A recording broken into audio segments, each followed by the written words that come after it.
button. Yes, and it is live.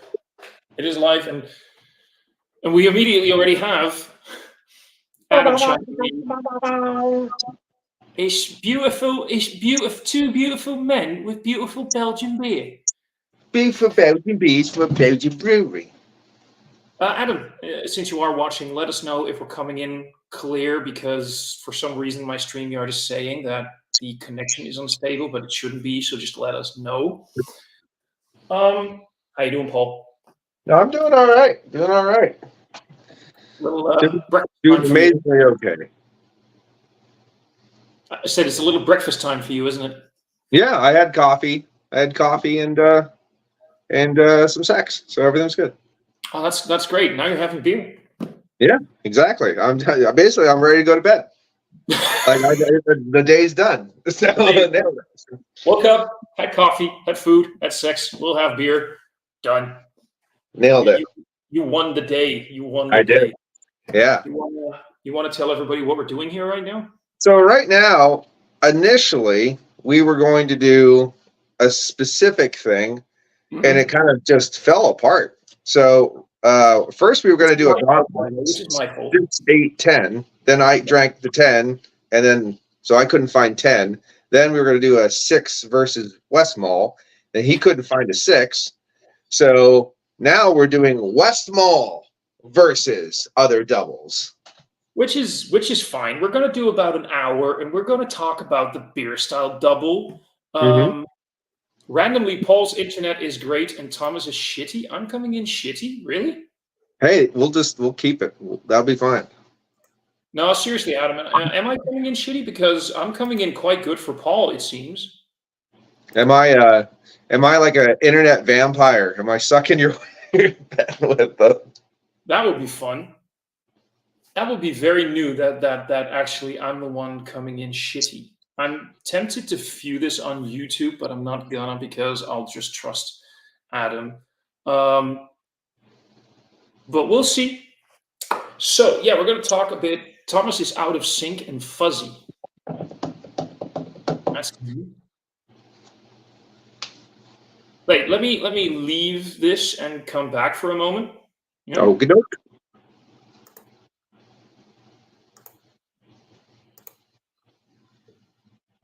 Oh, hi guys. So anyway, we are doing a Westmall. So here you go. Here is the star of the show, right there, and I'm patting it up against a Pater 6. There we go. Oddly enough, I think I might be coming in better now, because the connection is fuzzy, unstable thing is now gone. So, yeah. You do seem like you're a bit clearer too. Yeah. I don't feel clear. I'll let Adam be the judge of this, but if he says that, let him know. So yeah, we're doing we're going to talk a little bit much better now. Awesome. Thank you. We're going to talk about doubles as a style in general, but mostly about, let's focus on the Westmalle double first, shall we? Good. Let's do that. I feel like drinking a beer. And let's do this. So while we're pouring it and getting the first of the beer into the glass, how big is double as a beer style in America? We, as a style in America, every craft brewing company that I know that has any kind of traditional roots to it, like if they grasp onto tradition at all, they will usually make a double. It might not be a double that is commercially canned, but will be at the brewing company at some point in time. Berwick Brewing Company always has a double on, for example. But it is, I think doubles are actually probably a little bit, how do I say this? Okay, let me take that back a little bit. Doubles, triples, now that I'm thinking about, quads are probably a little bit more of the popular, more randomly available Belgian beer. Yeah. But doubles and triples, they're played with. Yeah. They're like, oh yeah, I remember this antique thing my grandfather gave me. Let's screw with it for a while, and then put it back on the shelf for a couple years. You know what I mean? Like they usually, I don't think people take them as seriously in America. They are there. Certain brewing companies that have a little bit of tradition behind them do brew them. I just don't think they're taken as seriously as they should be. Let's say that. And I I don't fully think they're used as the pilgrimage ale as they don't have as much seriousness put behind them as they did like the traditional styles and when the where they came from and the roots that they have there. They're not taken as probably as fundamentally serious, but they are available. So, first of all, I'm going to comment on Adam. You should resist any urge and you should be day drinking, just as Paul and I are. Paul is actually breakfast drinking, post lunch drinking, but I have a holiday this week, so I'm allowed to. Mhm. So, being from the Netherlands, very close, of course, to Belgium, and having so many breweries in the Netherlands that are inspired by the traditional Belgian style, the blondes, the triples. We have, of course, the very big macro breweries. I'm going to call them macro breweries, even if they are technically still independent craft breweries. So, as a Trappist, which Westmalle, of course, is, this is very commercially available. It's brewed in huge batches, and it's been available for God knows how long. You have things like the one I'm going to have, the Grimbergen, which I will get to a point on that when I open it, because there's several breweries brewing this under the name Grimbergen. It's brewed by, it's owned by, and then brewed by. You know what I mean? Mm-hmm. The double. We have basically two types of craft breweries, as you could call them here in the Netherlands. We have the guys that are very much into, of course, every form of IPA that you can think of. They will do all of them, things like the hazies. They will do like sours, the way that we know them right now. The big, how you doing, Craig? How's life, buddy? So they'll be doing Cheers, things like brother. that. Cheers. And I'm going to sniff this one. And then you'll have the guys who will do blondes, triples, quads, and the occasional double. Now, the double as a beer style has really sort of gone out of fashion. You don't really see them that much anymore. And I have to admit, most of the ones that are being brewed these days are way too fucking sweet. They forgot about that sort of roasty, toasty note that you need to get, like the roasted malts. You need to get like a bit of that coffee, dark chocolate thing going on, together with a nice amount of course, sweetness, like caramel, toffee, sweetness. But it's that sort of bitterness that is lacking in many of them. So I'm curious what this is going to do for me, because I haven't actually had the Westmalle double in a while. No, I do agree with you. That kind of drier, toasted brown bread. I always look at the doubles as because they're almost like I said, it was. I believe the way that it was originally used, it was more like a pilgrimage beer. Like you just someone comes in, here's your house double.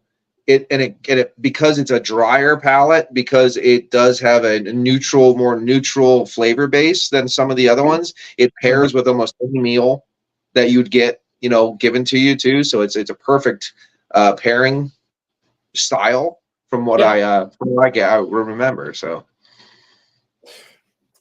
Professionalism, and that's at 8:30 in the morning for poor Paul. There you fucking go. How about we take a sniff of this beer? Talk a little bit about the aroma. Get into the taste of it in a while.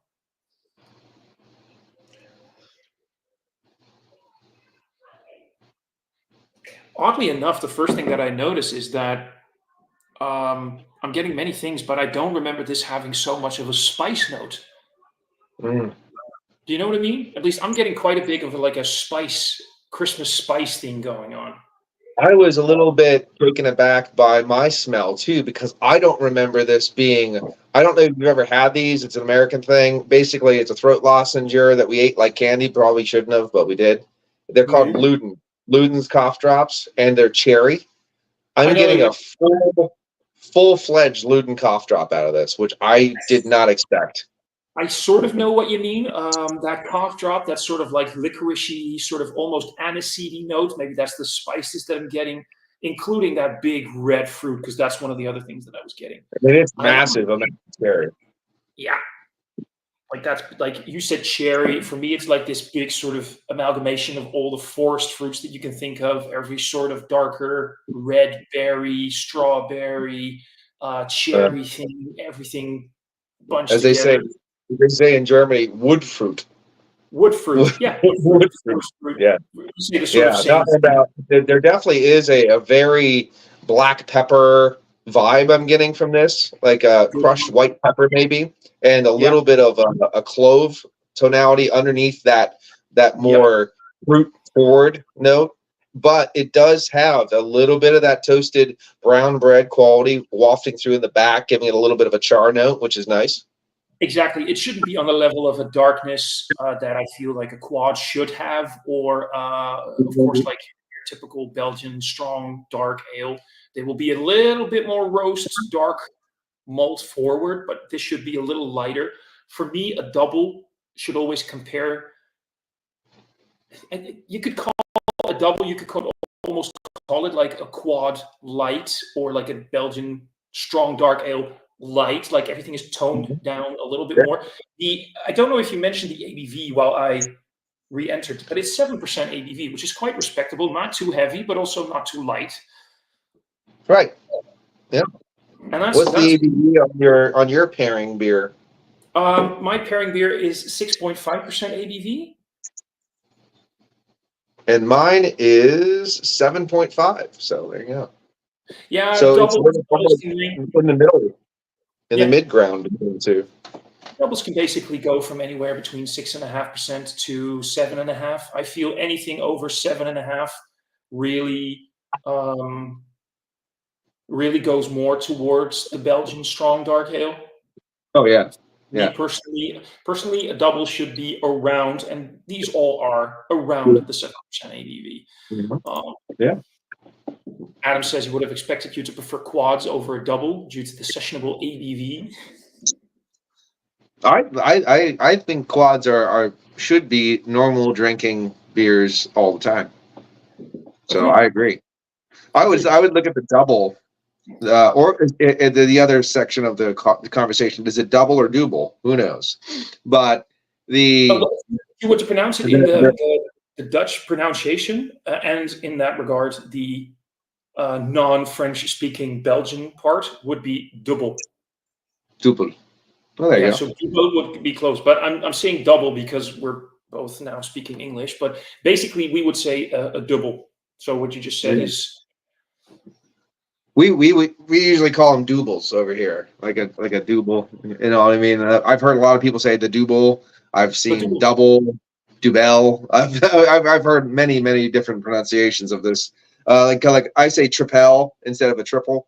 The tripel and the double, Yeah, dubel. You know, that kind of thing. But you're basically right. to me, it's like I think it's kind of fun that you were doing beer pairing analogies, but it's like it's a Bach versus the quad double Bach.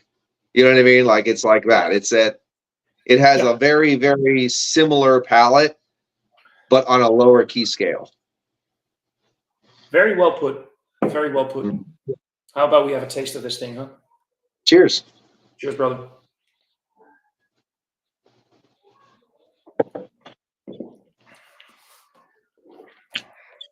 That's interesting. Yeah. I'm again surprised by the palette because it's not as anywhere near bombastic and cherry as the nose. Maybe in the finish, but definitely not on the palate itself. The finish for me has a little bit more of the red fruit coming through, but on the palate, it's much. It definitely has a sweetness, which a double can and should have, Mm-hmm. but it's a little bit more drier and more effervescent than I thought it would be. So You know there's what I a mean? lot of effervescence in this, yeah, for sure. Yeah. But It's like it again, almost it pairs into that neutral palette, so it's easier to pair with food. exactly. There's a bit of like a mild coffee roast going on, a bit of sweet chocolate, a little bit of cacao, not cocoa, but like cacao. I think if there's one thing that pisses me off now a little bit is it's a bit too effervescent. The body is a bit too light. It dissipates very quickly in the mouth, and you don't really get anything to chew on, if you know what I mean. I like to sort of chew on my Yeah, beer. I completely understand what you're talking about. And Yeah. this one is bringing a minerality with it as well. And it's actually that minerality of almost a copper coin, almost minerality, a Yeah. little bit more like a brewing salt kind of minerality. It's actually taking the flavors that are there and it cleans them off your palate before you can really linger on them. You know what I mean? Like it's like whoop, done. Yep, you're right. There's this sort of like a salinity to it, which is nowhere near umami or salty or whatever, but it has this sort of. Well, I think that what you just said, the copper thing, for sure. I expected this to be a lot sweeter and a lot more cloying than it actually Yeah. is. No, I'm really happy that it isn't. No, Um, exactly. and I'm extremely happy that that cherry isn't as crazy. Now, in the back of the palate, you get those wood fruits. You do get a little bit of that, but it's definitely not something that's overwhelming. Which this, to me, I'm just happy that I'm getting those thoughts again about yes, sir. Yeah, well, come in from the storm, sit down, have some cheese and bread and some meat. Here's our beer. You Now know. you're saying cheese and bread and meat. I was actually seriously thinking, you know how 9 out of 10 times if you want to pair a burger with a beer, you're going to go for either a lovely lager or you're going to go for like a nice bitter old school West Coast IPA. But, and I hate this word, but if you're going to start thinking about sort of like a gourmet burger, if you have like some aged beef patty, Yeah. not the patty being aged, but you know what I mean, aged beef. Yeah. Right. You add some nice like gorgonzola or some other Got nice some smoked Gouda, Big Daddy. what? You got some smoked Gouda, baby. Got some gorgonzola. Get some stuff like that there on. Get like a nice high quality instead of like working with things like ketchup and mayonnaise or whatever. Get like a nice well-made preserved like red Ford fruit preserve. Put that on the bun. Get the burger Yeah. on there. That cheese, and then you pair it with this, and you get like sort of more of a mature pairing going on. That will work fucking effortlessly because even though there's quite a lot going on in terms of the palate, the nose, it's a lot more complex than I thought it would be. It's still Yeah. highly drinkable. It's still very, very quaffable. Again, I love that Yeah. word. Yeah. Uh, Very Moorish. very Moorish. It's very good that I only have one bottle of this, and that I know that I'm going to the movies in a couple of hours, so I'm not. When I buy this beer, I usually buy the 750. I can get that. I can Yeah, I get that. usually buy that And because these starting honestly these bottles for me are just too damn small. 9 out of 10 times they will be. We got, by the way, short and stout beer reviews. Sammy chiming in. How you doing, buddy? Hope you're doing Cheers. well. Haven't been with you in a stream for a long time. I might, depending on what time I come home tonight after the movies, might actually think about doing a live stream, but that's going to be later on. Don't know, but we'll see. I'll keep people posted and updated. This, again, because so many, see Adam chiming in with provolone. Provolone, Big Daddy. Here's a man that understands good flavors. Provolone would work nice. I am not disappointed because I often skip the doubles. I will much rather drink a double bock or a lovely dunkel if I'm searching for this kind of flavor profile. Because most, like I said, most of the available doubles, I'm just going to say them in a Dutch way. Most available doubles in the Netherlands are just very disappointing. They're mostly just sweet, mostly just way too much caramel, sticky toffee, not enough roast, not enough of that red fruit component. This is, except for the body that is a bit too light, this is everything I remember a good classic double should be. It's ticking the boxes. It's definitely ticking the boxes. It's got double standards. That's funny. But That's no, I a say good doubles. fucking joke. No, I like The it. doubles is the way I say them anyway, so That's fine. Actually, I was doing a triple IPA yesterday. I was reviewing that. That was my happy beer of the day. And I was saying a tripel like all the time by accident. I was like, God damn it, it's a triple. Every time I want to post something on Instagram, I hate Instagram, but I use it to promote things for the channel a bit. I always have to make sure that when I talk about triple IPAs, TIPAs, I always type it as TRIPLE instead Yeah. of PEL, because I'm always like immediately wanting to go. When I think of triple, I think of triple. Yeah, exactly. We got Saverio from Italy chiming in. At first, in my early days of discovering of craft stuff, I wasn't sure about the double. So sweet after discovering the Inglesel Benno. See, but Inglesel, don't know if you've ever heard of them. No. Now, if I'm remembering correctly, they're Swiss or Austrian. Saverio, back me up here. Swiss or Austrian? I believe they are one of the few Trappist ales, if I remember correctly. Let me quickly Google that. I can Google that. Engelsel. You'll see he'll chime in. Yeah. Engelsel is a Austrian Trappist beer. So it's Trappist. It has the official logo, and it's from Austria. If you can ever find them, try them. They're quite worth it. And apparently, Sammy thinks you're going to have no less than 20 Belgian brews tonight. Sammy, it's not even 9 in the morning for Paul. What do you mean tonight? Tonight. Yeah. No, it's 8:49 in the Americas right now, and I'm loving it. It's not even 3 p.m. for me. So here we go.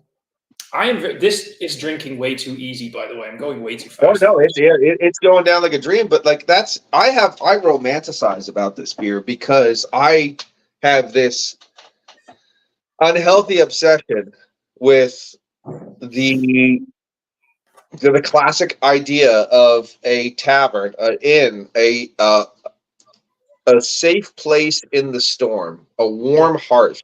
I see stone buildings. I see old hand wrought wood. I smell stew cooking. I see things. I'm going to show you something. I'm going to show you something where I would want to drink this beer from. I'm going to pick it out of the kitchen right now. I just rinsed it out because I love using this thing for beers every now and then. Mm-hmm.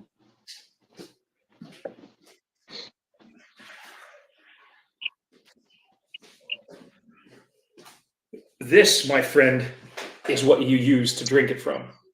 There you go. See? That's it. You know what I mean? It basically holds about a pint, just a little bit less. There you go. You're sitting there. You have the fire in the hearth going. There's meats that are being braised, as you just said, and life is good, my friend. It's simple. Life is good. You get a bigger ceramic one. Get a nice big ceramic. Oh, those classic steins. They're perfect. Yeah. I want to open up the second one, which I think all right. Yeah, let it breathe anyway, so that's good. Like this, after it breathes or breathe, after they get a chance to breathe, it actually calms that carbonation down, and it's much more enjoyable. And that's the other thing I've just realized with Belgians over the years, not the people, just the beer. You got to open them up. Don't open up a Belgian. They don't like when you open them up. But you take out a beer and you just pour it and you just watch it for like 5 minutes. You go, no, you just push it away and do what you're going to do and then come back, because I mean the carbonation has to die down. Otherwise you're getting mouthfuls of foam every time you drink it. Let's take a small moment here, because you like your wines as well. Yes. What are your thoughts? Because I want to experiment with this. What are your thoughts on decanting beer?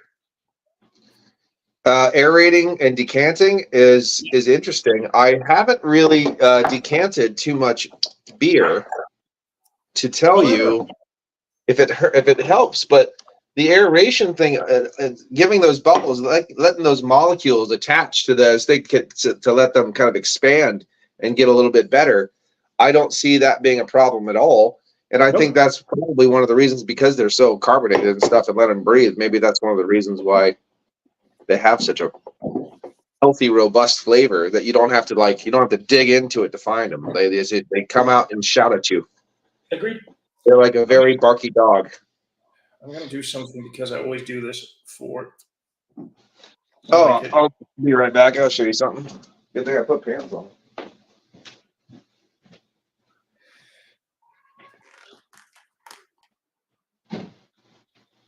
So in the meantime, yeah, a decanting for those who don't. Beer vessels should always be see. Oh, how old is that? 2018 right now, so it still needs some time. Well, I would say that's quite drinkable as it is. What was that? I would argue if you have more bottles, or do you only have one? I only have one. Oh, I was about to say, because I think if you have several, try one now, because I think that's going to be quite on the money as it is. Yeah. Adam is saying beer vessels should always be see-through. Like, I agree with that to a degree. If I try a beer for the first time, you want to see the color, you want to expect that, because seeing your beer is part of like with wine and everything, it's part of the experience. You want to see what you're drinking, and the color and everything, the legs, the head. I mean, you, of course, will agree with me that proper head is very important, and we need to know if it's good enough, right? Right, of course. And I mean, everybody loves a proper laced glass when you get done drinking it. Exactly. But the enjoyment of having this big, like, you don't even hold it like this. You hold it like this. Yeah, exactly. Yeah. You hold it like this, and you have this thing. And especially if it's like a higher ABV beer for some reason, a dark, malty, higher ABV beer. It's I don't know, maybe it's the romantic When part. I was in Germany, I was over in I was actually in Bonn, Germany, and we went to this one pub on Wolfstrasse, and they had a honey infused double, like it had honey in it with a double bock, which I thought they couldn't, might not be able to do because it's not one of the main whatever. But there was honey. It was called Odin's Trunk, and it was served in a big mug. It was a big, ceramic mug, like we were just talking about, and just drinking a huge pint of Odin's Trunk out of this big ass ceramic mug was fucking fantastic. I don't know if you know. I forgot his name. He's from one of the Scandinavian countries. He does beer reviews. He's been doing it for like maybe 10 years now. What, Peter? Yeah. What's his channel called again? Peter. Master Poppin. Master Poppin. Yes, him. Yeah, Peter's a good guy. I like Peter. Yeah, he's a great guy. He once did a review of a classic German Festbier, and he poured a little bit in a proper glass to show, this is what it looks like, blah, blah, blah. And then he said, here's the stein, like a ceramic stein. And he says, this is how you drink a beer like this, not in the glass. You drink it in the big ceramic stein, because that's what you use in so many of those German locales.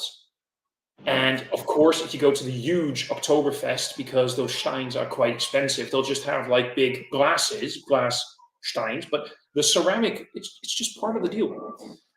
It's a nuance. It's a romanticism. It's part of what you do. I mean, you don't go to a Renaissance fair in dungarees. You go there in a fucking period piece. You know what I mean? Like, that's what you do. You get involved into it. That's what you do.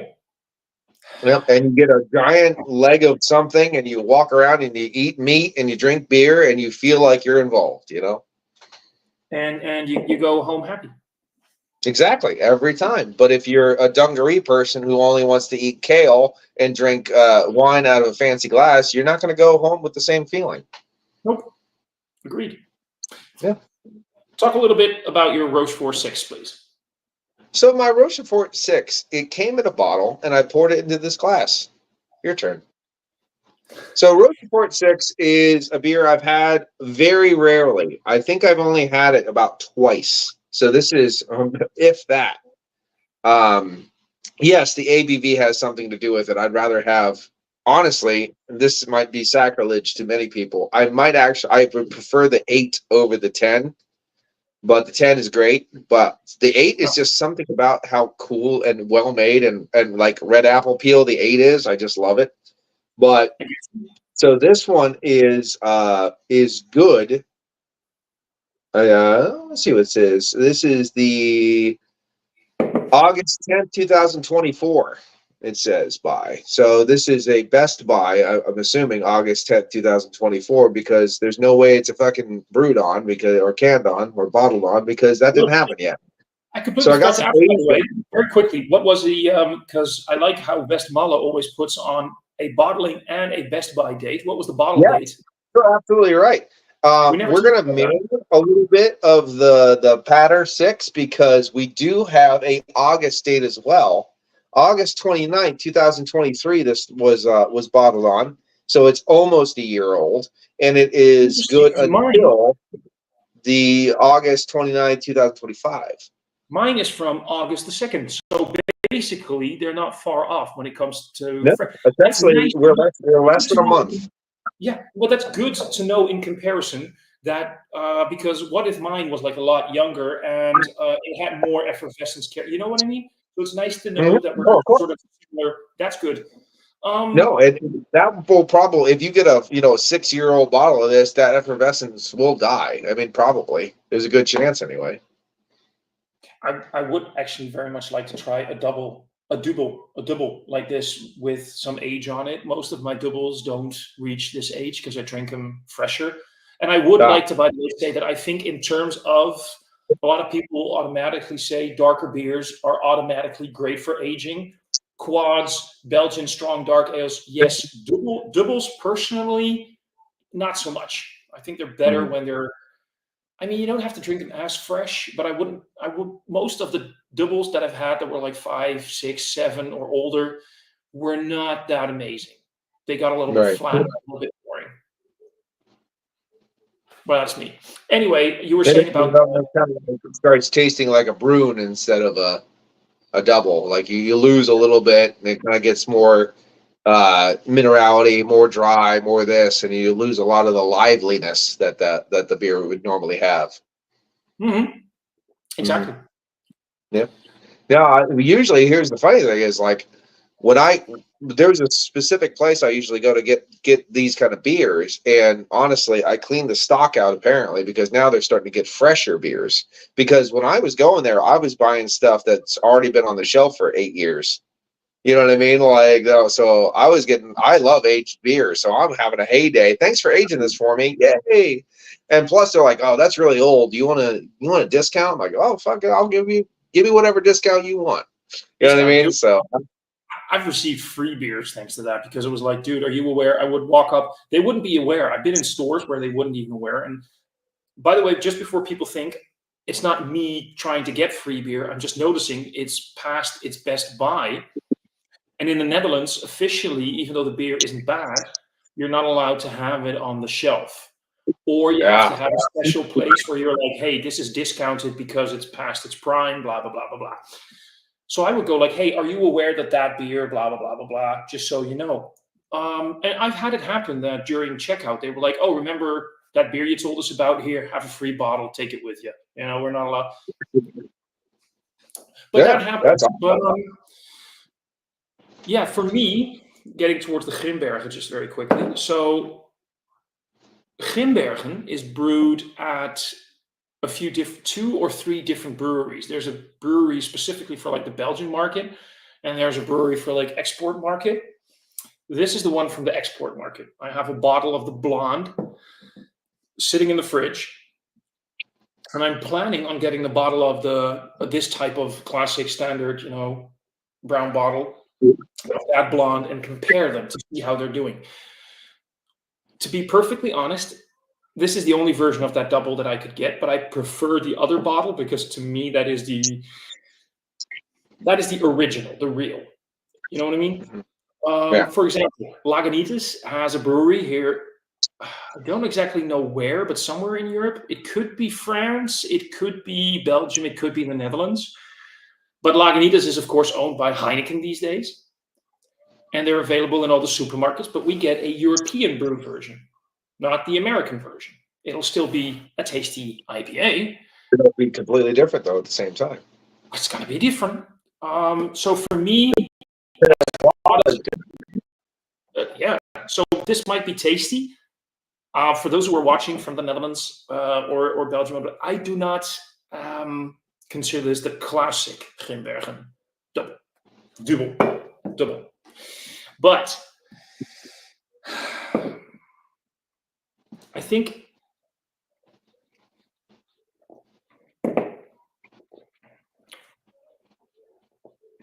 although it's not as cloyingly sweet as I was afraid it could be, this is where I say this is where most generic doubles go to these days.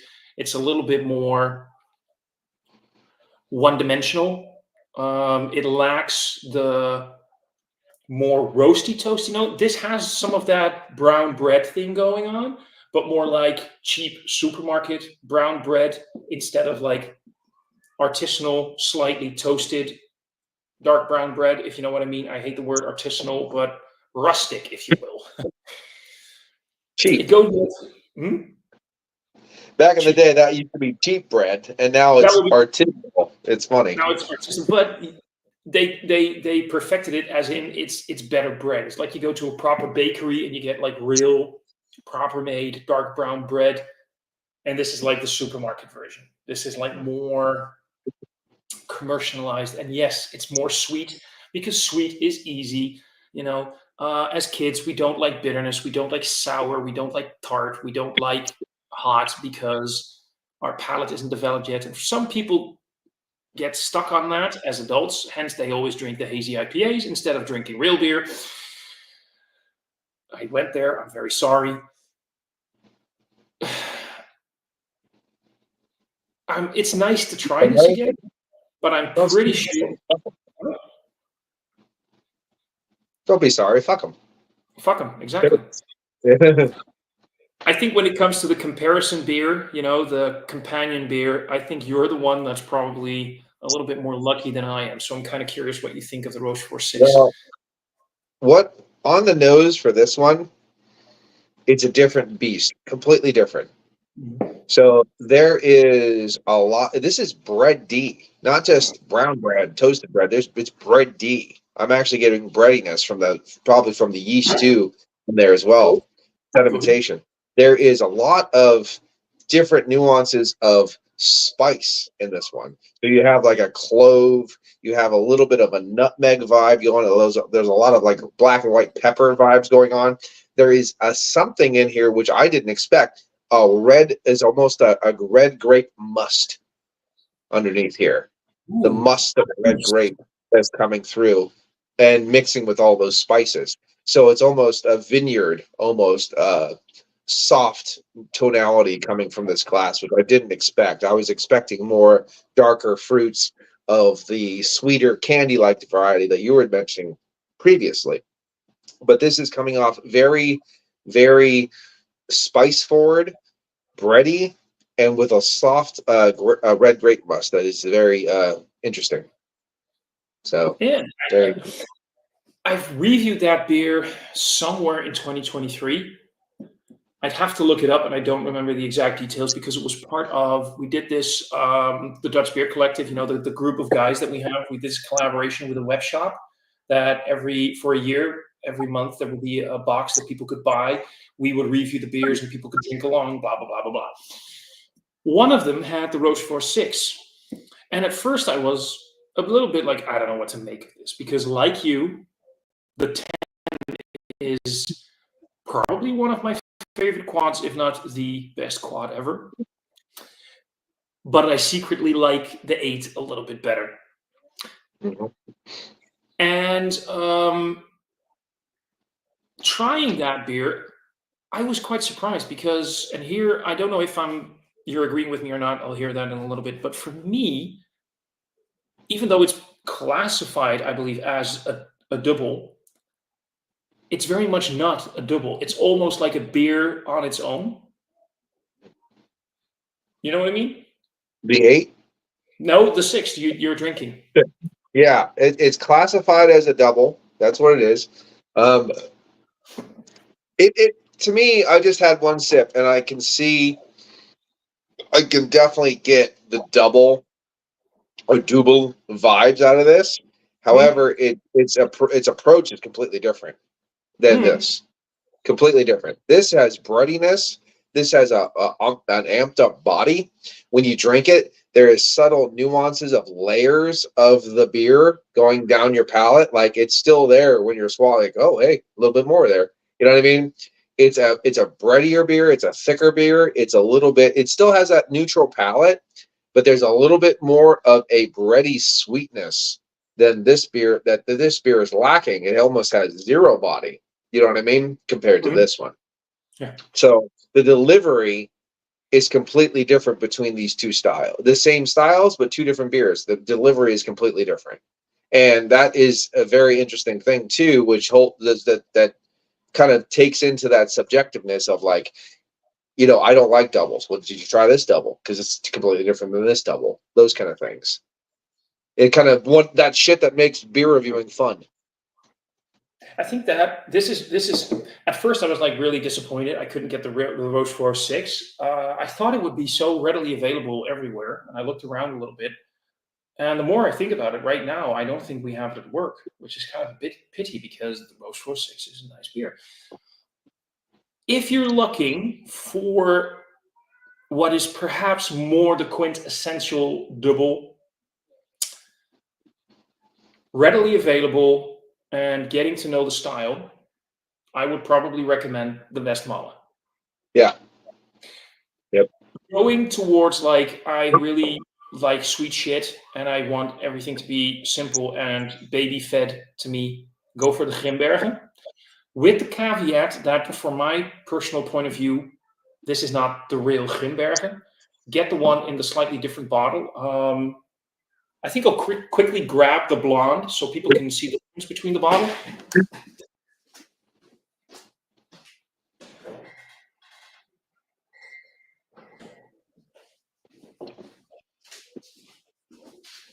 Just, I mean, Yeah. this is like Yeah. the classic. Yeah. Different. Yeah, this has like Grimbergen embossed in it. It has the Abbey embossed in it. This to me is the classic Grimbergen. It's brewed in a different brewery. Even though it might be oddly similar, it will be slightly different. Having said that, by the way, I forgot to mention glucose syrup in this. Whoa. We talked about that during remember the quad thing I did Yeah. with Keith? You were in the chat. Yep. This is the basic bitch stuff. This is the classic stuff.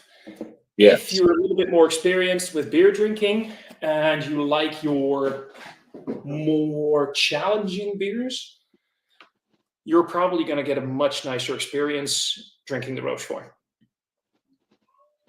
That's how I sort of see it. Could be wrong.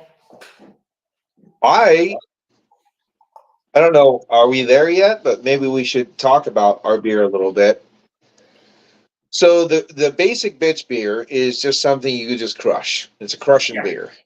It's a crushing beer. The Patter 6 actually, to me. Oh no, that's the Saint Bernardus says the Patter 6. This is just the 6. But sorry,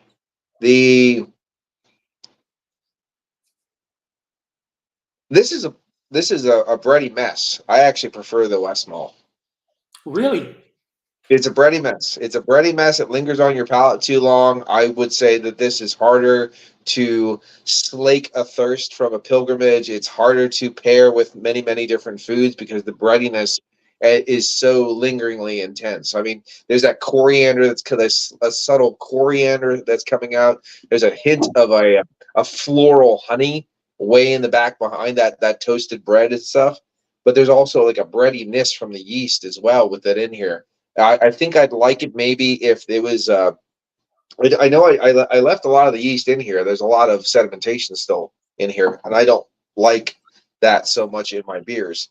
I would like to touch on that in a little bit, by the way, but go ahead Yes, first. but I prefer the cleanness. I prefer and especially when after it got a chance to like calm down with the carbonation. I think that this is more of the quintessential style of a double or double that you give someone to slake their thirst, someone to pair with whatever meal that they ask for when they come into your tavern.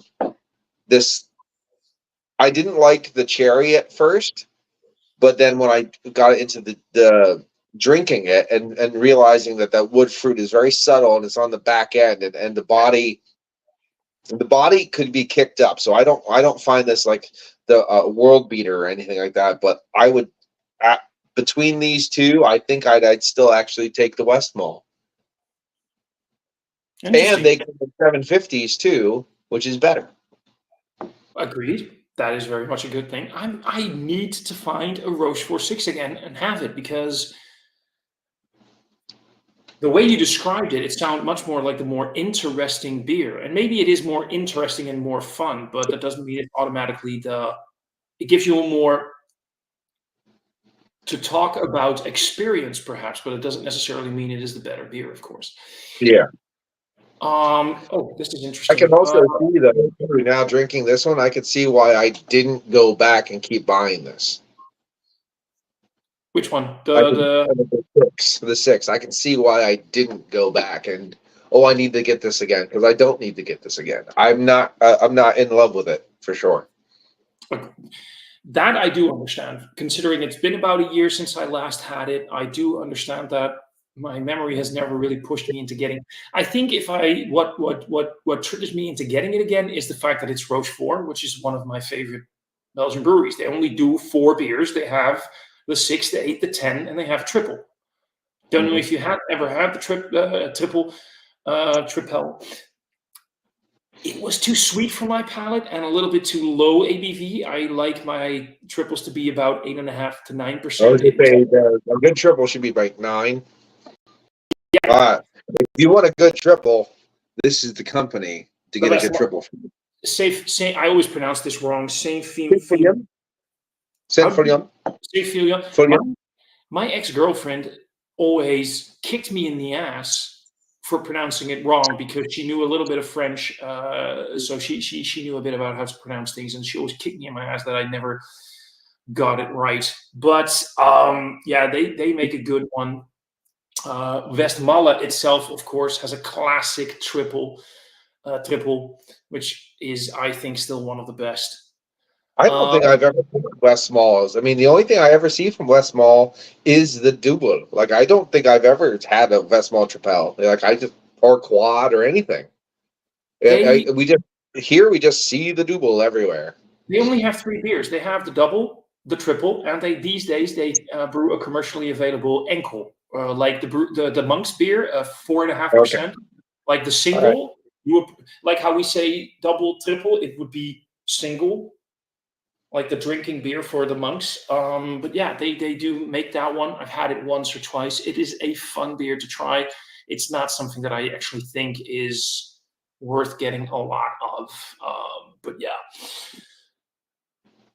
I find it very interesting because on both sides already, Westmalle's the winner. Yeah. And that says something. Westmalle is the pillar, the giant towering figure in the double pantheon that needs to be overcame by a David among Goliaths. So it's interesting. The plucky little Westmalle that is commercially available all over the world won the day so far. That's interesting. Now, I don't know if you can get this beer, and I know that Adam once sent one to Massive Beer Reviews. There is one, and so it's classified as an English strong ale, but drinking it, for me, it comes very close to what a double should be, and it's the Taint. I would pronounce it just Tint. Tyne Meadow. Yeah, Yeah, I love Tyne Meadow. They're awesome. you've had it. So for me, when I think of, and that might be because you just talked about the David slaying the Goliath. If I think of what a double really should be in terms of mouthfeel and intensity, even though it's classified as an English strong dark ale, that to me is what I think of when I think of a double. Does that make sense? Yeah, it does. I have a. Well, we've already talked about it numerous times. By the way, I have pewter steins over there hanging. I was using them for camping for a while for camp beverages. But yeah, I have lots of steins. They're fun. They're just pewter fun steins. I actually got them from my grandmother a long time ago. But to me, a double just is that beer. Is that beer that comes in? It's always on tap. It's or in a keg or a cask or however you want to do it. Someone comes in and says, "I need a beer and I need this," and you pour that to them. The wayfarer from a tired wayfarer that came in from a storm.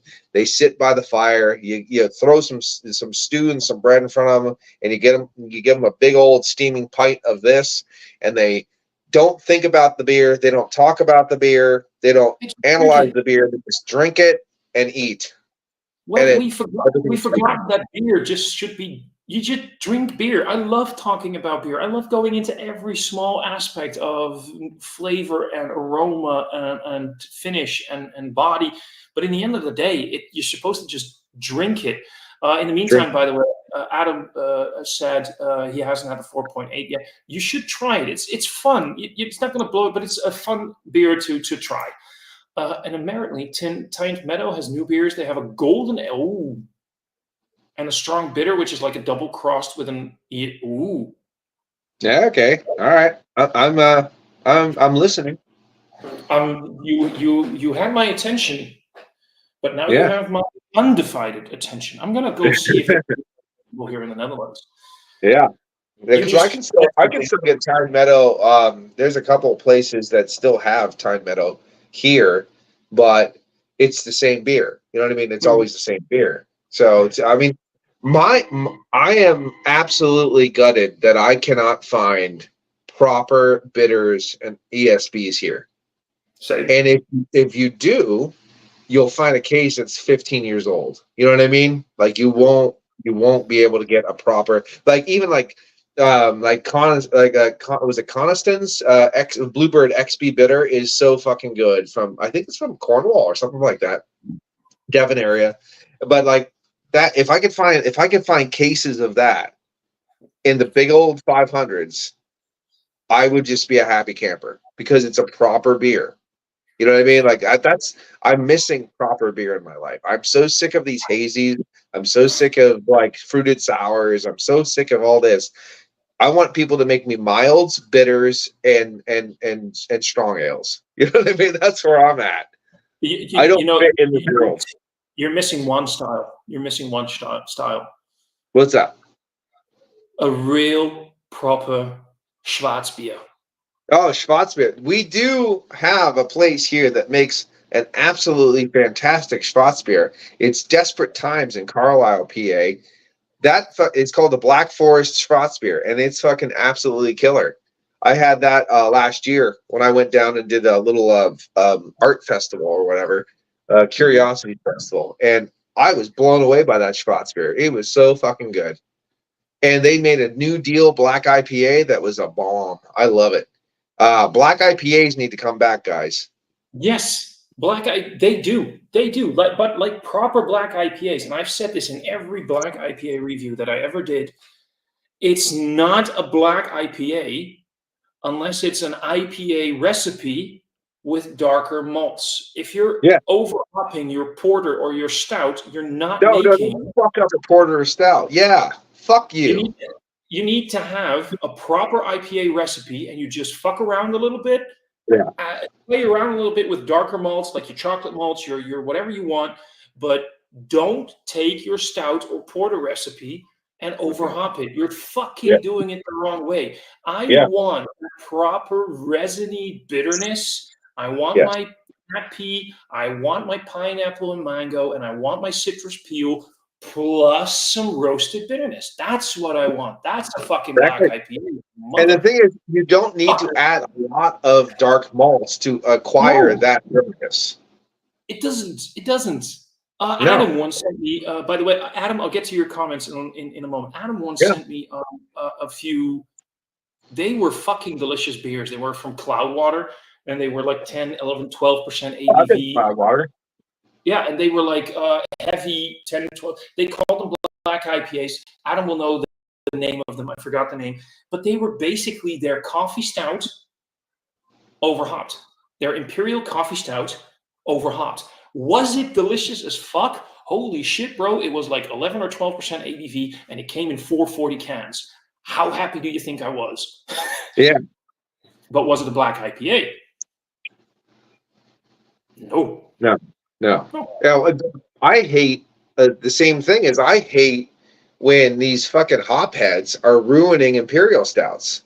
Now I understand there's hops in imperial stouts. You hop up an imperial stout because you're trying to balance the fucking ship. I get it.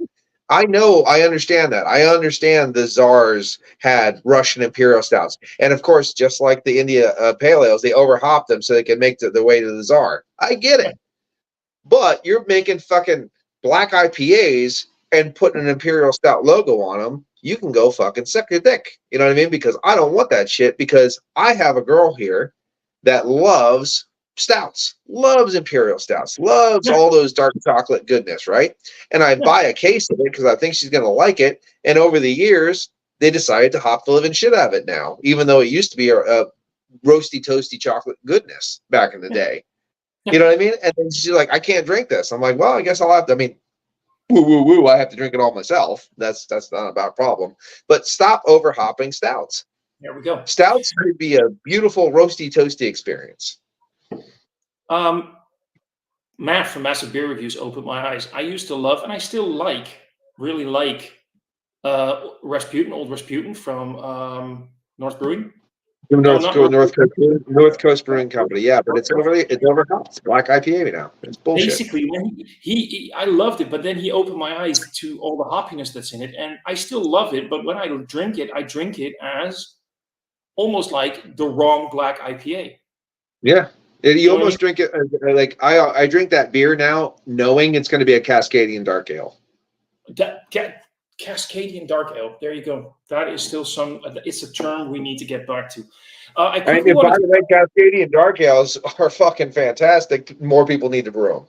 And nothing wrong with a Cascadian dark ale. Call it as Cascadian dark ale. I'll drink the hell out of it. I'm actually planning on. I have my Chinook is going crazy outside, and it's flowering now. So we're going to be getting some Chinook hops. So I'm going to be doing a Westie or a Cascadian dark ale in September. I'm looking forward to that. Yeah. Will said that we had about an hour for this thing, so we're at the hour mark. We can run a little bit longer, of course, but I quickly wanted to comment on your yeast thing. Not your yeast thing, but your yeast comment. Right. I personally always tell people, when you're drinking beers that have a yeast deposit, that have secondary fermentation in the bottle, never pour the complete thing out. Always store it upright. Don't, even if it's with a cork, never lay your bottles down. Always upright. Make sure the yeast deposit stays in the bottom of the beer. For several reasons. If you lay the bottle down, that little bit of oxygen on the top is only touching this much beer. If you lay it down, more oxygen spread over more beer. You're going to get oxidation and faster maturation in a bad way. Also, that yeast deposit is going to spread on the bottom of the side of the bottle, and it's going to, again, interact with too much beer. And as soon as you put it straight up, it's going to mingle with all of the beer, and you'll get it straight away. You want to have that yeast deposit in the bottom. Leave about this much in the bottle. And in a proper Belgian cafe back in the day, you would get a small secondary glass. So you would pour your beer, leave that in the bottle, swirl it around, pour that in the secondary glass, and you could enjoy it like that, or add a little bit to your beer if you want to. Yep. But you never pour it out straight away. Here's the thing. I've had beers with the secondary fermentation, that deposit, the yeast deposit, and with the deposit, it would be equally good or even better. But I've also had them where that little yeast deposit, and for me, the biggest example is the Straffe Hendrik Triple. If you add that yeast deposit, it gets way too bitter.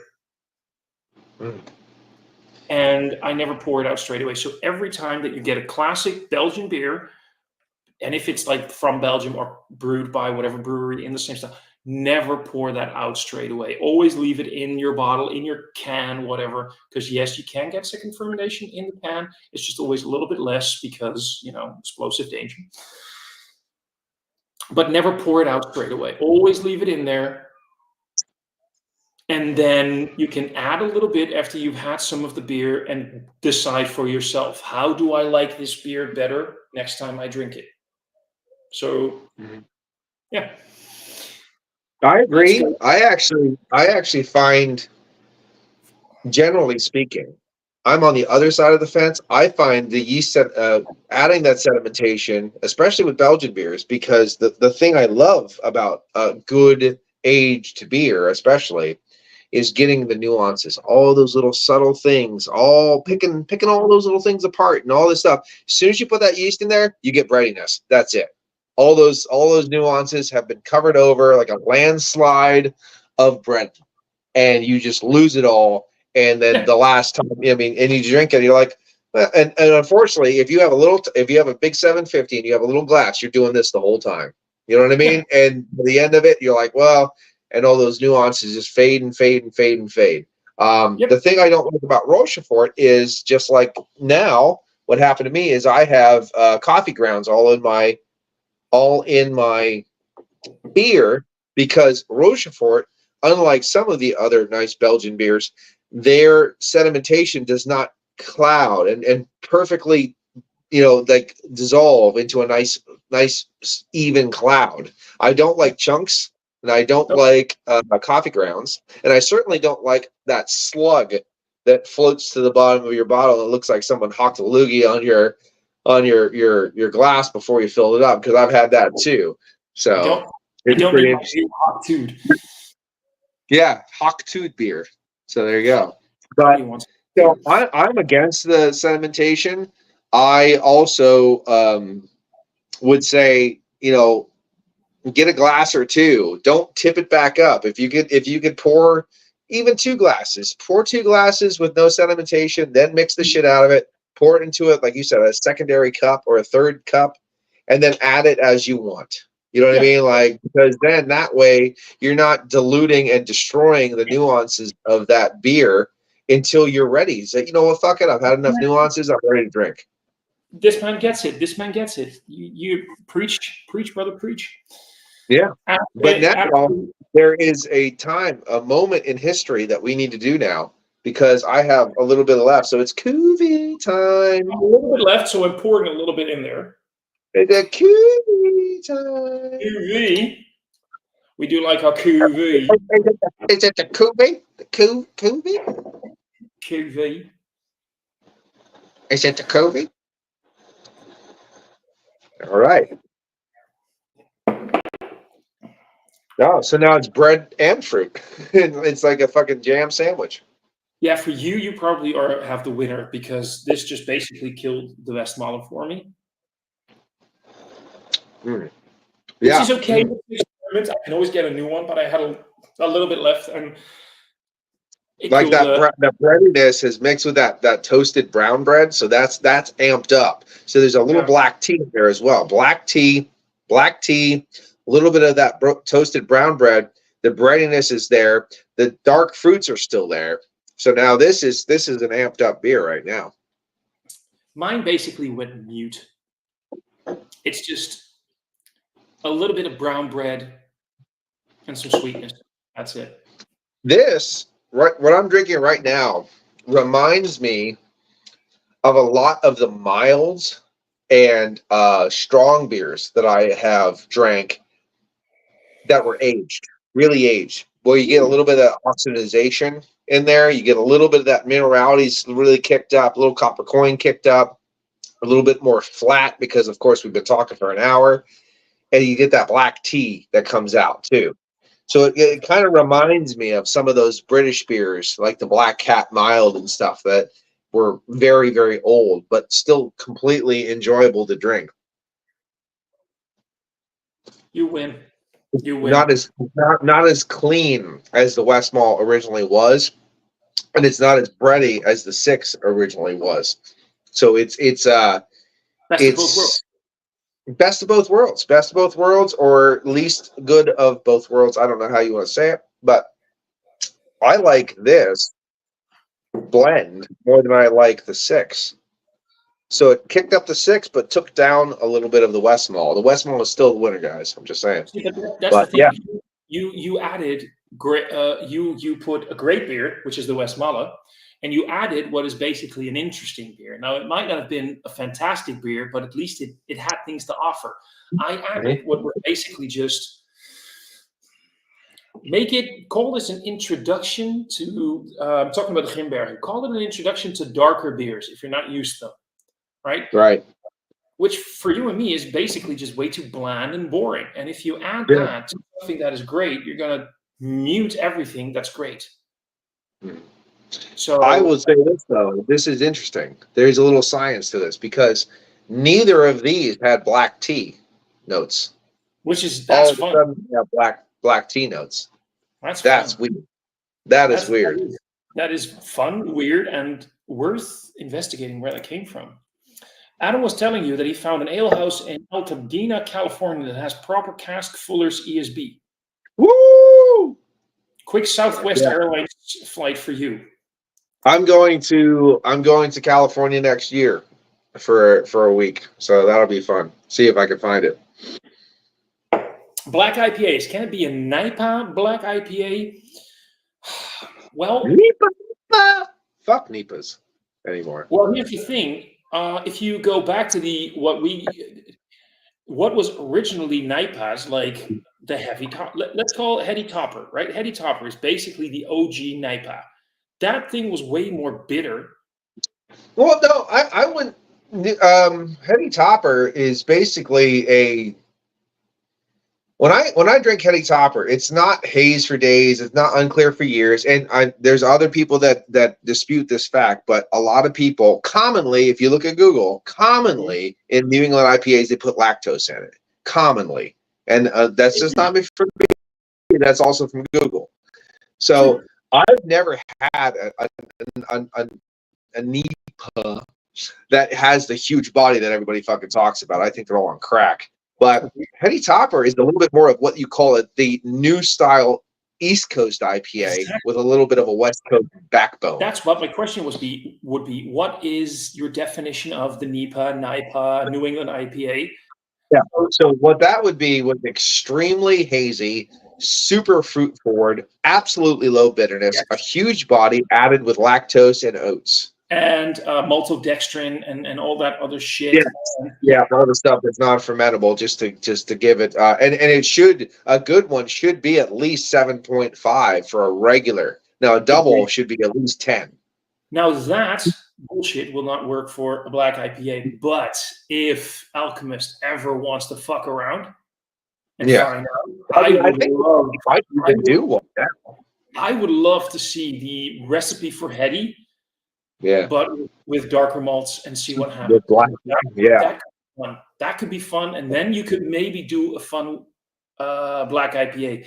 But the modern iteration of the New England style IPA, what we're getting these days, does not work. You need a proper Westie. What do you think about the thing I hated about Northeast IPAs, the NEPA or whatever you want to call it, is there's so many brewing companies taking a hazy IPA, that's all it is, and putting that tag on it so it sells.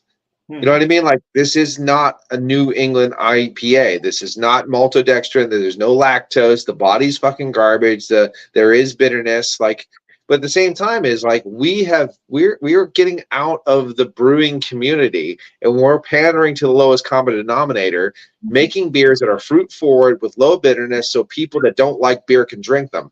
Here's the fact, guys. These seltzers, the seltzers, the hazy IPAs with no bitterness, the fruited sours, they don't care where their beer comes from. They will buy Miller, Coral, Generin, whatever, if they make a fruited sour, because they don't give a shit about craft brewing. Again, that is absolutely the fucking truth. And it's why craft beer is dying. Now, there's a difference between a hazy IPA and a New England style IPA. You can have your hazies that are still. I've had hazies that I felt like if I had them blind with a blindfold on, I would identify them almost as a slightly less bitter Westie. But a lot of fruit with no, basically a Westie with no pine. Exactly, but a lot of people will see it and it's hazy, so they immediately classify it as a New England style IPA. It gets very confusing. This is why I hate Untapped these days. It gets very confusing on Untapped when I check out a beer and I'm like, what is this classified as? And it says a hazy / New England style IPA. Well, what the fuck are you? Yeah, are you this or you that? What the fuck are you even? There needs to be a better definition of style. Well, we put oats and torrefied wheat in it, so it must be a New England style IPA. Absolutely not. You fucking idiot. Breweries are fucking around. What do you think about Heineken? Well, Heineken, as if it's just a Heineken lager, first of all, it's commercial pish, and I don't like it. If I want to drink macro lager, there's a few other ones that I prefer. But Heineken as a company, also, I fucking hate them because they are predators who are basically constantly on the prowl for small independent craft beers that are struggling and offering them what looks like huge wads of money, which is never really enough to, make a profit in the end for a brewery. But it's readily available now in Europe, so that's kind of good. And the Heineken Dark wasn't horrible. No, but what I'm saying is that they are basically AB InBev. No, yeah, they're the European equivalent of AB InBev. You're right. They are. Well, That's like Ayashi or whatever that's called. That Japanese. They do the same thing. It's the same issue, and they're buying up all these small breweries because they're struggling, or there's breweries out there that are like, I don't want to do this anymore, and they think they're getting a good deal because they get a lot of money and they don't owe the brewery anymore. Debt. Sorry, that's my English struggling after a bit. The debt is being paid off, and they're like, I'm leaving with a lot of money, but basically they're leaving with less than they ever invested. But they're like, I'm out of debt. I can just do my life again because my brewery wasn't making money, but it did have a name. Like, for example, in the Netherlands, we have Uiltje, big example of how things went. And they can make money now off of that brand, and they keep pushing beers, and the quality of that craft beer is slowly going down because Heineken is thinking like, we want you to make the same beer, but you need to spend less money. So less ingredients, but we still want the same beer, which is impossible. So there's people working in that brewery who are basically now producing shit. Uiltje had some amazing, low ABV IPAs that were incredibly good back in the day, and now it's just like piss water. People are still drinking it because they have it programmed in their mind that they're drinking awesome small brewery craft beer. Right. They're just spending money to make a profit for companies, not making profit for small-time breweries. So please Google which breweries are owned by Heineken. Again, I'm basically being an asshole here because if I remember correctly, Grimbergen at the end, but I did it for research purposes for this video. But if you drink something regularly, please don't drink anything owned by things like Heineken or AB InBev. If you want to try it for once, go for it. But don't buy it regularly. Don't make these huge conglomerates. Same thing happened in England too. There's a lot of companies. I can't remember all the companies off the top of my head, but did the same thing. They got bought out in England, and there was a lot of uproar about it too. It's kind of funny because Goose Island is owned by AB InBev now because they bought the name, and there's a lot of people who fuck Goose Island, AB InBev, blah blah blah blah blah, but yet they still line up for the Bourbon County releases every year. So that's a little bit of an odd thing, isn't it? Let's be honest, Bourbon County is still fucking delicious. It is really good. It is really good. And overall, it's a pretty decent price because still, like, if you get the base Bourbon County, it's $13 for a 16-ounce box. Exactly. I mean, that $13 is not bad for a beer like that with those ABVs. 16 ounces, right? 500 mil is like slightly more than 16 ounces, but it doesn't matter. I think it's either slightly less or slightly more, but it's about the same thing. For a big-ass bottle, that's pretty good. I still would love to try this year's release. I saw some. I've been I put some lines out to see if it's possible for me to get all of them. But the thing is, even AB InBev fucked that up when they forced the pasteurization of the beers in 2016. Remember, because of the 2015 infections. But that entire process went down to all breweries. So Hertog Jan, which is a Dutch brewery, is owned by AB InBev, and they had this Grand Prestige, which used to be this great beer, 10% ABV barley wine that would age amazingly well. And if you had editions from like 2010, 2011, and you're drinking them now, they're fucking glorious.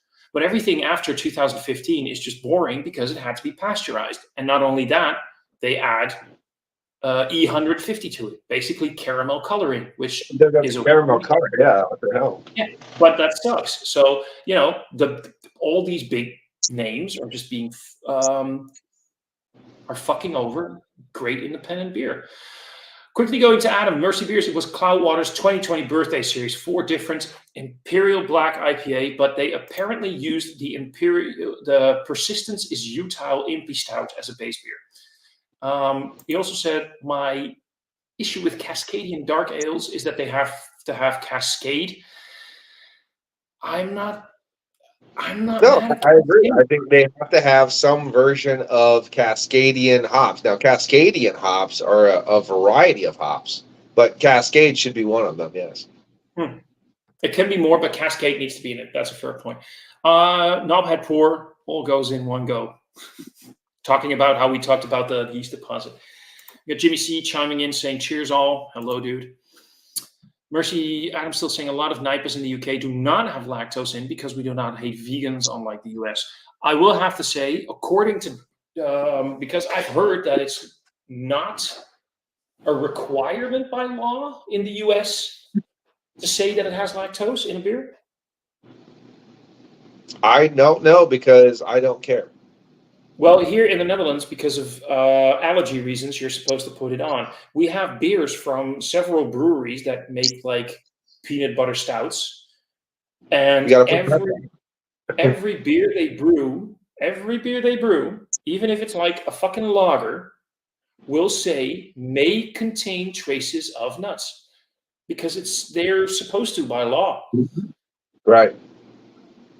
So I mean, honestly, here though, at the same time, let me go into a more localized version of this.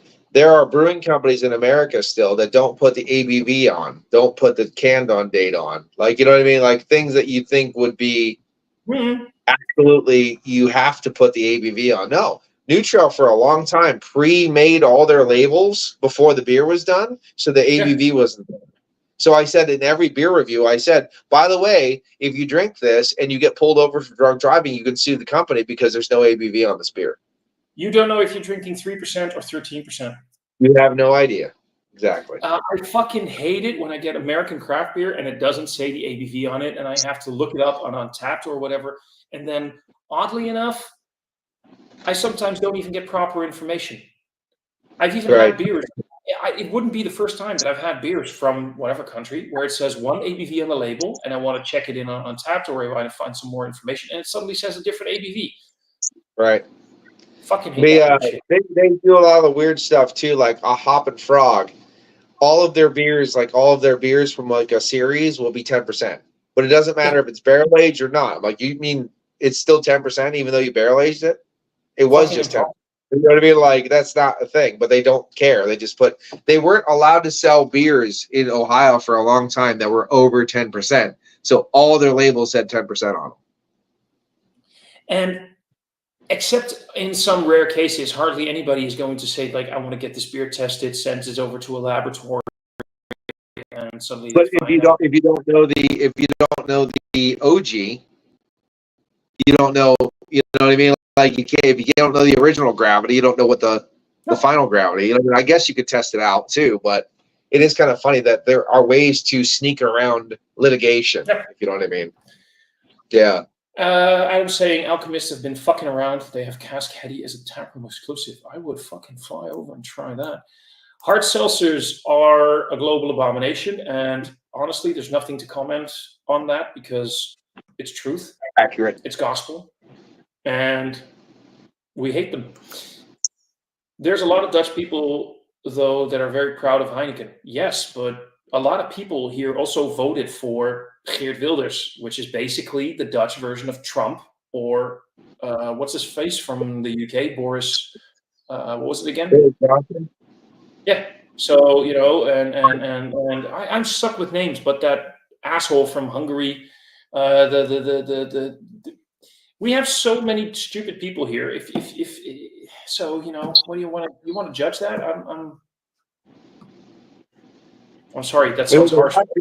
Well, I always like, well, one, I mean, there's a lot of people who support Biden right now, which, it is what it is. So there's a lot of people who make bad decisions. But at the same time, you have to understand that there's going to be a demographic of people who always support something. So there's a demographic of people in America who think McDonald's is great. There's a demographic of people here that think AC/DC is the best band that ever existed. There's a, you know what I mean? Like, there's a group of people that think Lay's potato chips are the best potato chips in the world. There's always going to be a demographic of people who think those things. And generally, because of the way that kind of shakes out, they're usually the majority rather than a minority. I will say this, by the way, and here's the thing: I love AC/DC, but if I put an album on 4 songs, I've heard the same song over and over again. Exactly. Yes. I love Lay's chips, but after 3-4 handfuls, it's just chemical flavors and salt. Well, I mean, you can't just eat one. I know that because that's what the ad said. But yes, there's only so much to these things that you can do. But like, there are a demographic of people who think they're going to be the fucking best thing in the world. It's just the way it is. I mean, I'm addicted to savory shit. So if I can open a bag of sweets and have 3 and then put the bag away. I can't open a bag of chips. No. If the bag is open, the bag will be empty. Exactly. Unless I open up the bag after 5 beers and I'm way too sleepy and suddenly wake up after 3 hours and it's in the middle of the night and I'm looking around and going like, why is my hand covered in paprika dust? Oh, right, now I remember. And then there's a half open bag. Something that was pretty funny because until the day comes where there's resealable bacon containers, one packet of bacon is a self-serving. That's it. I mean, it's not resealable here. You just cut it open. If I'm cutting this bitch open, I'm making all this bacon. I don't care if it's for me or how many people it is. You're eating it all. So, but there's going to be somebody there's always going to be someone rooting. Like here, we have a lot of Busch drinkers, Budweiser drinkers, this and this. Anything craft is shit. Anything this is shit. It's just what it is. I mean, you have to live your life for you, not for what other people think. Ain't that the truth? Yes. I like this comment because I have something to say about it. Macro breweries do hurt microbreweries. However, they aren't solely to blame. To stay in business, you have to make more than you spend. Yeah. A lot of brewery owners are brewers who have no business. Here's a thing. So I was talking to the small-time brewery on the phone the other day. We were talking about some things because, long story short, it was work-related, but we were talking. And they were thinking about, brewing capacity. And they say, we have enough capacity to brew our 3 or 4 very good running core beers. But we also want to do a few more specials. But if we want to do more specials, we're going to have to cut in to the amount of core range that we sell very well, which means we might be forced to start thinking about increasing our quantity, a brewing capacity, which means we need to spend money, which means that for the next couple of years, we're going to be in debt and we're going to not make a profit. Are we going to maintain the status quo and keep a form of profit going, but which might mean that in the current beer market where people lose interest very quickly, people are going to stop buying our beers after a while? Or do we, it's not as simple as that, Adam. It's not, because that some small time breweries don't spend that much because they're making a little bit of profit, and they could make more profit by spending. But that means that for the next couple of years, they're going to be in debt. And with the current beer market as it is, with even companies like Heineken and AB InBev noticing that they're making less profit, are they still making profit? Yes. But beer sales on the whole are going down. It's a very shitty place for small breweries right now. Well, the funny thing is, guess where the beer sales are going though? To staples that never change. That's where people are spending their money because they're sick of this. I bought a craft beer and it didn't have the date on it. It's a year old and it tastes like shit. Why don't I just go back to my staple that's always the same and it never changes? Which that's where AB InBev is actually winning, because unfortunately we have a saturation of craft brewing companies, and a lot of them make mediocre to shit beers, and it's actually defacing the value of craft beer as well. Here we have a thing where AB InBev, the whole macro micro war, it only hurt one demographic. Macro brewings are still doing great, actually better than ever. Micro brewing are flourishing and dying. It's an ever flowing bubble. Like, I don't know, it's like one of those times they go and then they die and they do. It's like yeast. The ones die and the other ones feed on the dead ones and they bubble up some more. You know what I mean? But the thing that was really hurt by this war that we see, the casualty was imported beer.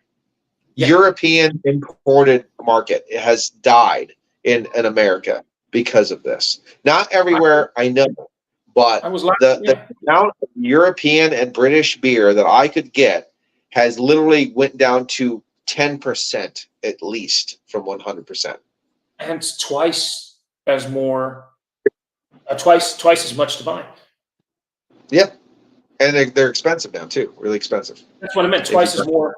You spend twice as more as you used to, which is kind of sucky. I remember seeing a video. I remember as if it happened ages ago. I remember watching this video this morning. 2 videos from Matt, Master Beer Reviews, who bought some beers in a local shop, relatively fresh, European, dochter van de Korenaar, Belgian brewery, semi-Dutch. Long story. He paid 6 or 7 euros for a bottle, which was about the same price as you would pay for it in the Netherlands. Go fucking figure. That is unique. You pay about $8.50 for a Rochefort 10. I pay about 3 something. Of course, it's normal the other way around as well. You just said $12-13 for a Bourbon County. I have to pay 30 to 35 euros. Right. And with the dollar-euro being semi-equal, it goes up and down a little bit. But give or take, it's about the same worth right now. I think the dollar is a little bit stronger at the moment, but it's only like by a few cents. The entire import market, it's the other way around as well, has gone fucked up. I see American beers here that are $25. If you buy a 4-pack of them, in the end, per beer, you would pay $4 or $5. $25 for can you imagine me having to pay $25 for a Trillium or Treehouse IPA? Well, Trillium is a little bit cheaper, but Treehouse, I'd have to pay. Why I don't drink them. I don't like. I mean, this whole elitism is just like it's just it's naked profiteering over something that doesn't need to be this way. Exactly. Yeah, the problem is these fucking entitled sons of bitches who don't work for a living and don't have kids or anything like that, they can afford all this shit. So when they buy them, that is the justification for brewing companies to keep charging or raise their prices. Mm-hmm. And they're going to price themselves to death. And because at some point in time, the bubble's going to pop where people can't do this. There was a 4-pack from Urban Animals or something like that from a Texas brewing company. I can't really remember what it is. It's Urban South or something like that. They wanted $38 a 4-pack for this double IPA. You can suck your fucking tiny ass dick. There's no IPA in the world that's worth that. You know why I understand that some barrel-aged beers are worth that? If you have a barrel program, it means that part of your warehouse is no longer available for storage because you want to put things away for 2, 3, 1, 4, how many years you want to put it away.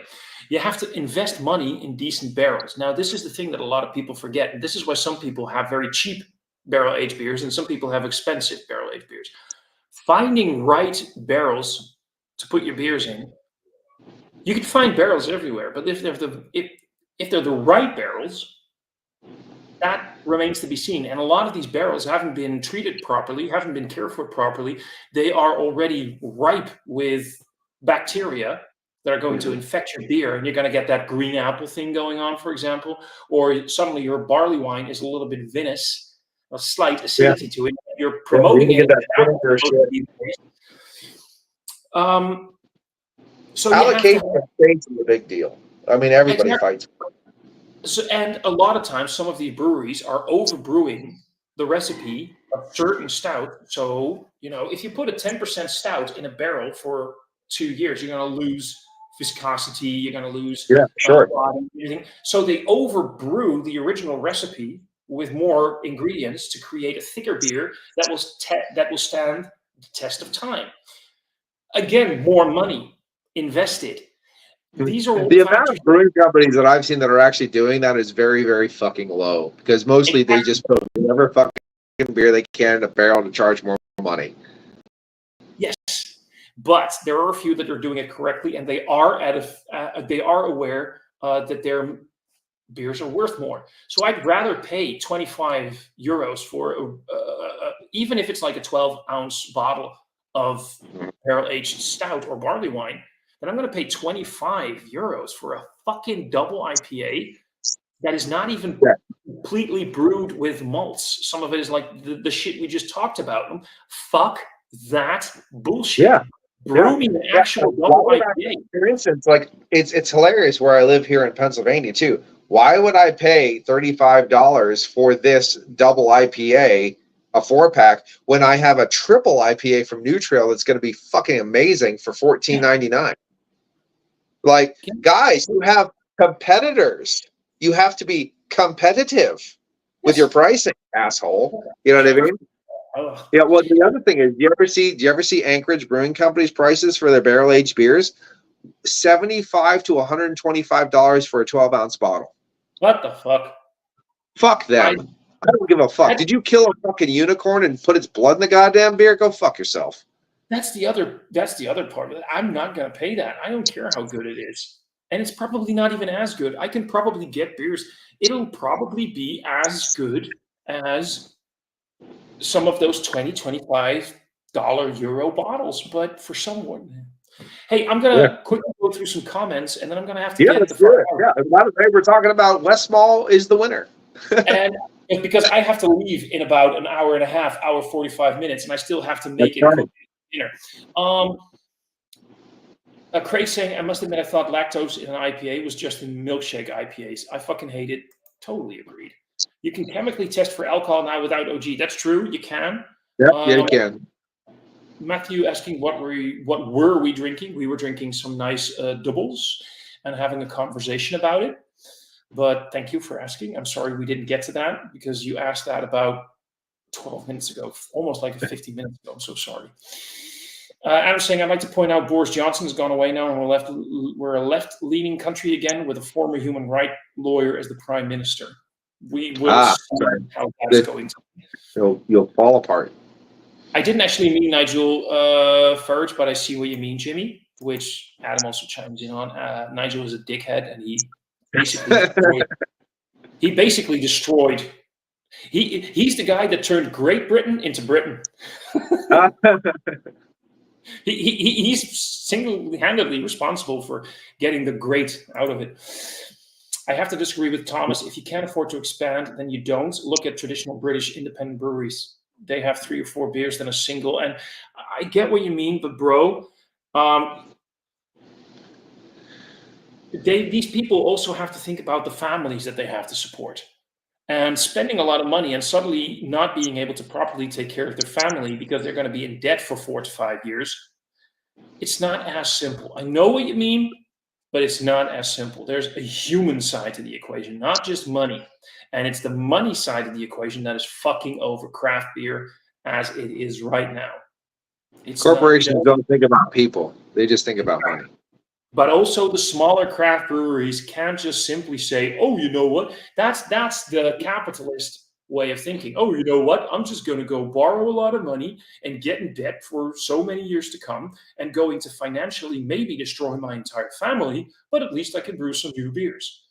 Honestly, I think we should the bubble should pop, and we should go back to local guys brewing in their garage and selling it on the side.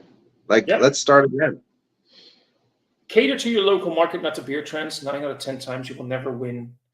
That is a fair point, because I live in quite a rural area, and I noticed that even though I have a crowd in my shop for hazy IPAs and stouts and barley wines and shit like that, a lot of my crowd just loves their blondes, their triples, and their basic quads, like Apt 12, for example. So my buddy paid $100. Now, whoever wants to pay $180 for euros for sushi? Well, I mean, some people are dumb. Some people have more money than brain cells. You know what I mean? Well, why don't you feed 2 homeless people that day instead of just buying sushi? You know, it's one of those kind of deals. Remember the human aspect? It's like that. I want to fucking end on that because, I hope that fish was still alive and carrying itself to the table. And holy shit, I hope we all will be at the end of the day. Bro, Paul, this was fun. We haven't done this in a long time. Ages. It's been ages since you and I were on a stream like this, and it was a great time. And we should definitely do it a little bit more. Yeah, absolutely. I'm off every Thursday, Friday, and Saturday now. So, well, I won't be, but I'll definitely find some more time. I'm gonna have some. I have to work another week, and then I'll have 2 weeks off, so we can plan some things in here and there. Sure. We can do. Maybe we can. Maybe we can do the gauntlet. We'll plan the gauntlet now. Let's run the gauntlet and end on a 750 bottle of Westmalle double. That sounds good to me. I agree, bro. I agree. Everybody, thanks for watching. Well, Craig says it best. Cheers all. And see all of you guys in another review, live stream, hangout. Who, what, where, when. We'll see. And have a great day. Cheers. Cheers.